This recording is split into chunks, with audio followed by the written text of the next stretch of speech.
하나님의 말씀은 요한일서 3장 1절에서 12절 말씀 함께 봉독하겠습니다. 보라, 아버지께서 어떠한 사랑을 우리에게 베푸사 하나님의 자녀라 일컬음을 받게 하셨는가. 우리가 그러하도다. 그러므로 세상이 우리를 알지 못함은 그를 알지 못함이라. 사랑하는 자들아, 우리가 지금은 하나님의 자녀라. 장래에 어떻게 될지는 아직 나타나지 아니하였으나 그가 나타나시면 우리가 그와 같을 줄을 아는 것은 그의 참모습 그대로 볼 것이기 때문이니, 주를 향하여 이 소망을 가진 자마다 그의 깨끗하심과 같이 자기를 깨끗하게 하느니라. 죄를 짓는 자마다 불법을 행하나니 죄는 불법이라. 그가 우리 죄를 없애려고 나타나신 것을 너희가 아나니 그에게는 죄가 없느니라. 그 안에 거하는 자마다 범죄하지 아니하나니 범죄하는 자마다 그를 보지도 못하였고 그를 알지도 못하였느니라. 자녀들아, 아무도 너희를 미혹하지 못하게 하라. 그를 행하는 자는 그의 의로우심과 같이 의롭고 죄를 짓는 자는 마귀에게 속하나니 마귀는 처음부터 범죄함이라. 하나님의 아들이 나타나신 것은 마귀의 일을 멸하려 하심이라. 여 하나님께로부터 난 자마다 죄를 짓지 아니하나니 이는 하나님의 씨가 그의 속에 거함이요 그도 범죄하지 못하는 것은 하나님께로부터 났습니다. 이러므로 하나님의 자녀들과 마귀의 자녀들이 드러나나니 무릇 의를 행하지 아니하는 자나 또는 그 형제를 사랑하지 아니하는 자는 하나님께 속하지 아니하니라. 우리는 서로 사랑할지니 이는 너희가 처음부터 들은 소식이라. 가인같이 하지 말라. 그는 악한 자에게 속하여 그 아우를 죽였으니 어떤 이유로 죽였느냐? 자기의 행위는 악하고 그의 행위는 의로움, 그의 아우의 행위는 의로움이라. 아멘. 오늘 이제 본문의 말씀에 보면 기독교인의 이름이 많이 있지만 그 중에 여기서 특별히 강조한 것은 우리가 하나님의 자녀라. 하나님 우리의 아버지가 되시고 우리는 그의 자녀가 되어 거룩한 하나님의 성스러운 가족의 일원이다. 이것을 밝히고 있습니다. 3장 1절에 보라, 아버지께서 어떠한 사랑 우리에게 베푸사 하나님의 자녀라 일컬음을 받게 되었는가 하셨는가. 우리가 그러하도다. 이 말씀이 바로 그런 뜻입니다. 그래서 하나님의 아들 딸이 된 거, 이거 참 놀라운 은혜가 아닐 수가 없습니다. 우리는 이 사람 중에서도 고위직의 자녀다, 대통령의 아들 딸이다, 이 옛날에 같은 왕의 자녀다, 그러면 아주 그 영광이 대단하지만 우리는 그것과 비교할 수 없습니다. 왜냐하면 온 세상을 창조하신 자요, 온 세상을 다스리는 자요, 또 그 뜻대로 운행하는 자요, 또 심판자요, 이와 같은 하나님, 영원히 생명 그 자체이신 하나님의 아들 딸로 이렇게 하나님이 특별히 택정하셔서 우리를 삼으신 자입니다. 천사도 부러워하는 그와 같은 영광스러운 신분을 가진 자가 바로 하나님의 백성인 우리 그리스도인들이란 말이죠. 그래서 이와 같은 영광 의식을 항상 우리는 갖고 살아야 될 것입니다. 그래서 장차 우리가 하나님 앞에 서게 됩니다. 지금은 우리가 초라하게 보이고 지금은 우리가 썩어질 어떤 종로릇을 질병에 당하기도 하고 결국은 사망에 우리가 다 잡혀서 우리가 결국은 이제 죽임을 당하는, 이렇게 육신을 죽음을 당하는 그런 연약한 존재지만, 그러나 때가 되면 우리가 부활의 몸을 입게 될 것이고 또 하나님의 자녀로서 그 앞에 영원히 살게 된단 말이죠. 그와 동일한 얼굴로 우리가 변화되어서 그 앞에 영원히 함께 사는 은혜가 있어요. 이제 2절에 나오는 말씀인데, 사랑하는 자들아, 우리가 지금은 하나님의 자녀라.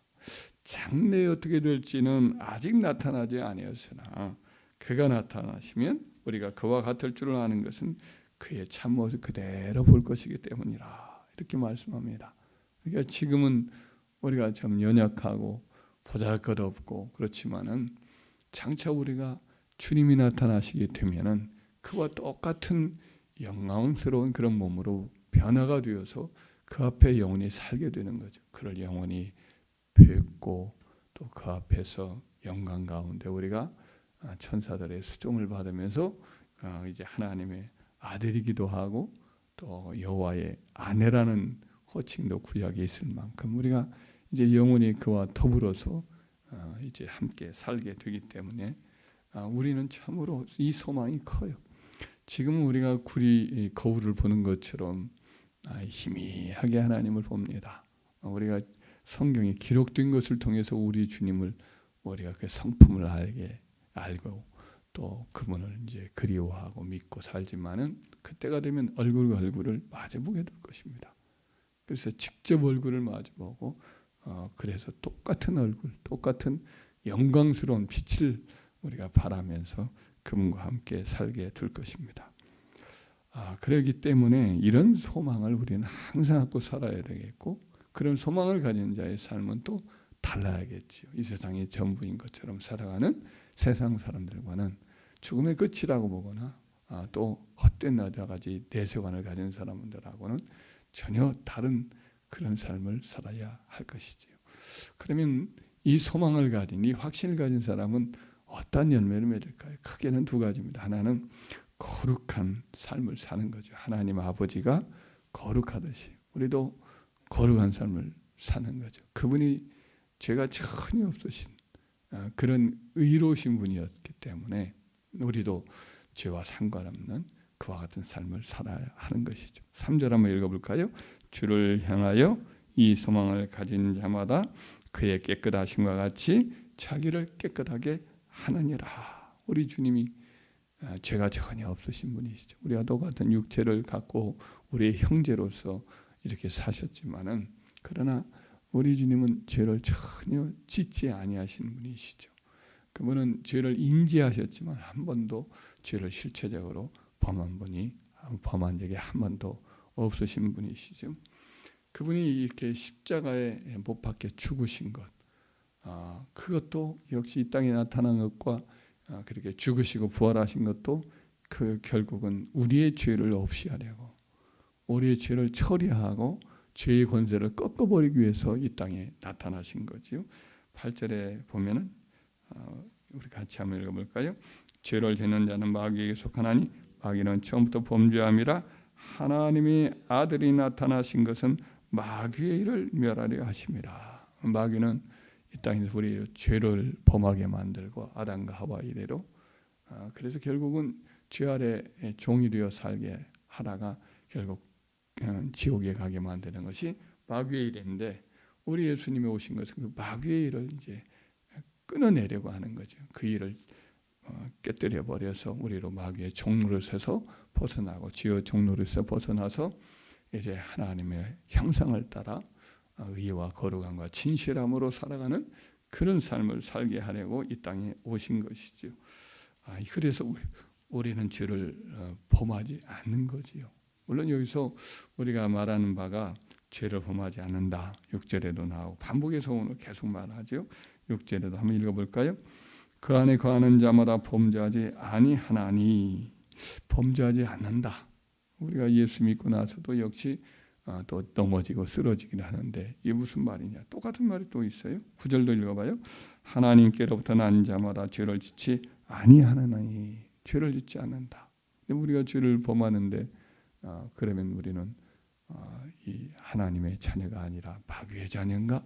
이런 생각을 할 수가 있습니다. 근데 여기서 요한 1서에서 오늘 6절도 9절도 그리고 그 여기에 같은 쓴 단어들이 다 현재 시상으로 되어 있어요.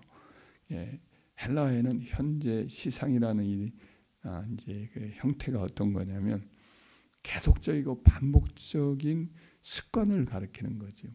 그래서 이 단어, 이 시상이 여기서 말하는 바 죄를 짓지 않는다. 이것은 지속적으로 반복적으로 죄를 짓지 않는다는 거죠. 우리도 분노하고 우리도 미워하고 우리도 질투하고 우리도 욕심을 내고 그 외에도 일적인 죄를 범하는 결과적으로 나는 죄도 이렇게 범할 수가 있습니다만은 그러나 지속적으로 반복적으로 고의적으로 습관적으로 이런 죄를 짓지는 않습니다. 연약하여 이와 같은 죄를 범하였을지라도 후회하고 자기 자신을 책망하고 부끄럽게 여기고 이런 것들을 인하여서 계속해서 싸워서 이제 승리하게 되는 그런 결과를 맺는다는 것을 여기서 가르치고 있는 것이죠. 이와 같이 우리가 죄를 범하지 아니하는 자가 되는 까닭이 뭐냐? 이것은 두 가지로 여기서 말씀하는데 9절 한번 읽어볼까요? 하나님께로부터 난 자마다 죄를 짓지 아니하나니 이는 하나님의 씨가 그의 속에 거함이요 그도 범죄하지 못하는 것은 하나님께로부터 났습니다. 하나님의 씨라는 단어가 여기서 하나님의 말씀으로 해석할 수도 있고 베드로 사도는 하나님의 씨를 이제 하나님의 말씀으로 이렇게 해석을 하긴 하는데 그것이 이제 우리 주 예수 그리스도를 믿음을 통해서 하나님께서 하신 진리의 말씀 이것을 복음 이렇게 이해할 수도 있지만은 이 말씀이 하나님의 아들을 가리키는 그런 의미로 이해해도 틀리지 않습니다.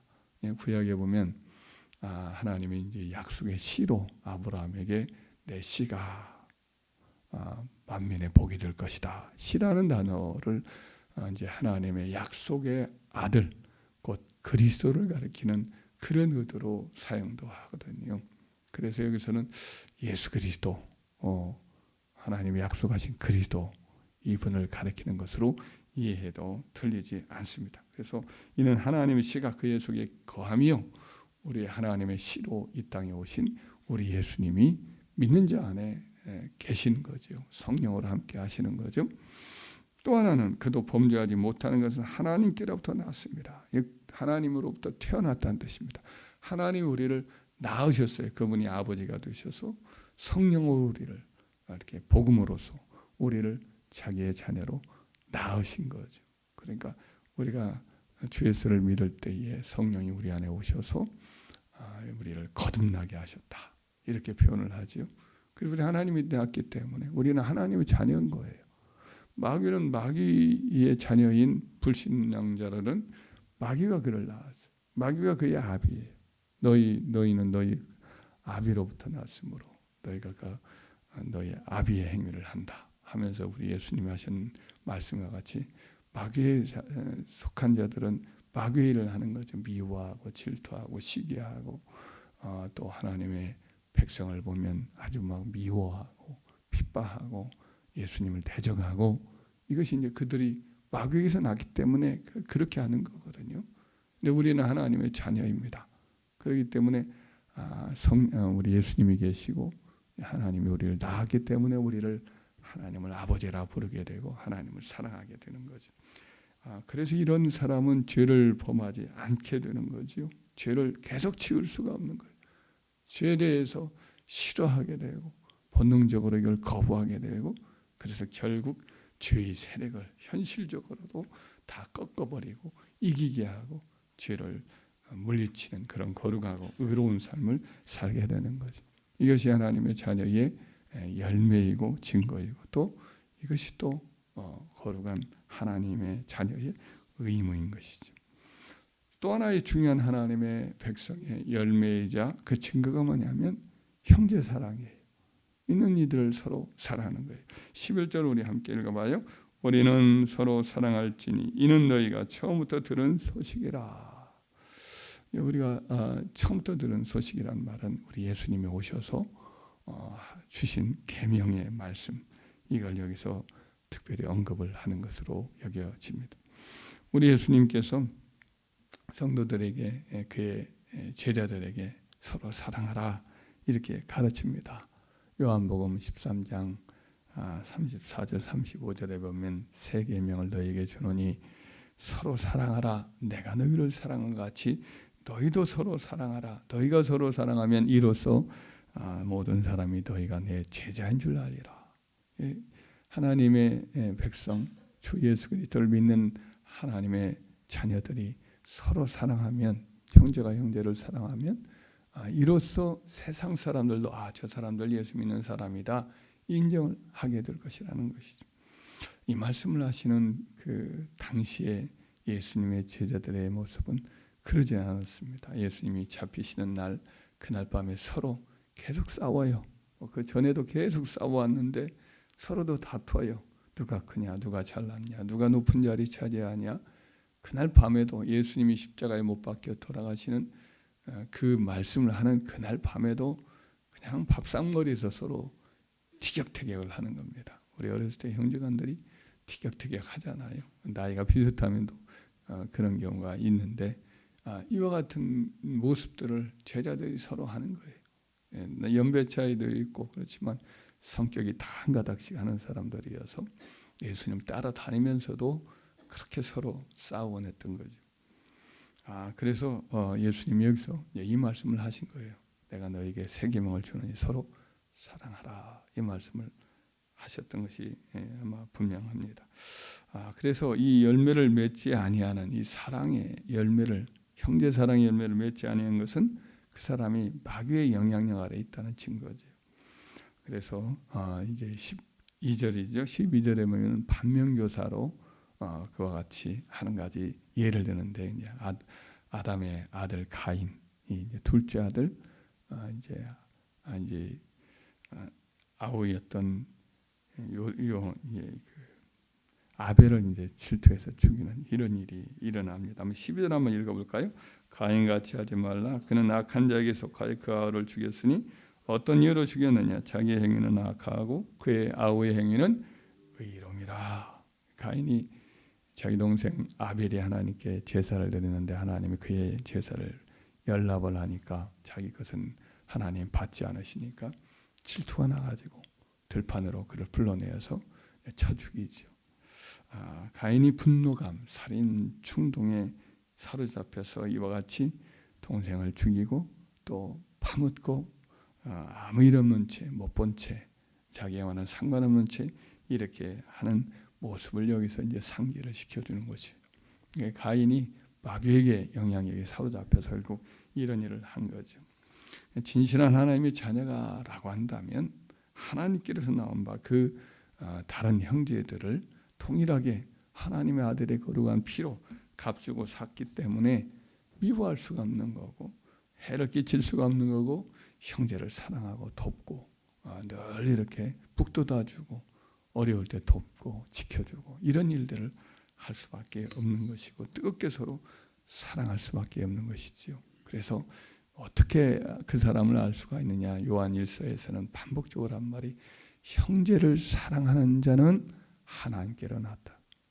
그러니까 형제를 사랑하지 않는 자는 그 사람은 하나님의 백성이 아니다. 이렇게 계속해서 이제 반복해서 말씀을 하고 있습니다. 그래서 하나님의 자녀인 우리는 두 가지의 열매를 맺게 되는 거죠. 하나는 죄를 미워하는 거고 죄를 이기는 거고 의롭고 거룩한 주님의 형상을 따라 자기를 깨끗하게 하고 그와 같이 거룩하고 이로운 삶을 살아가는 것이고 또 하나는 형제를 뜨겁게 사랑하는 그런 삶을 살아가는 것이죠. 이와 같은 모습을 우리가 항상 가지고 주 안에서 우리 자신을 거룩하고 의롭게 살려고 몸부림치고 또 믿음의 형제자매들을 늘 사랑하는 마음을 가져야 할 줄 믿습니다. 우리는 북한이나 중국이나 일본이나 미국이나 또 유럽이나 수많은 사람들을 이렇게 생각할 때마다 그 나라를 생각할 때마다 이제 그 나라가 행하는 그런 어떤 잘못이나 우리에 대한 태도라든지 이런 것들을 생각하기보다는 항상 그 안에 진실한 우리 형제들이 있다. 진실한 하나님 백성이 있다. 우리 그 형제들을 우리 하나님의 사랑받는 자녀가 있고 우리도 동일한 형제라는 것을 기억하고 그들을 언제나 따뜻한 마음으로 바라보기를 늘 힘쓰는 저와 여러분이 되기를 주의 이름으로 축원합니다. 그래서 이 두 가지 점에서 열매를 많이 맺고 주님의 자녀가 되어서 장차 우리 주님이 오실 그때에 영광스럽게 얼굴과 얼굴을 마주보면서 그와 더불어 거룩한 성가적으로 살아가는 그와 같은 은혜가 저희들 모두에게 충만히 임하기를 주의 이름으로 축원합니다.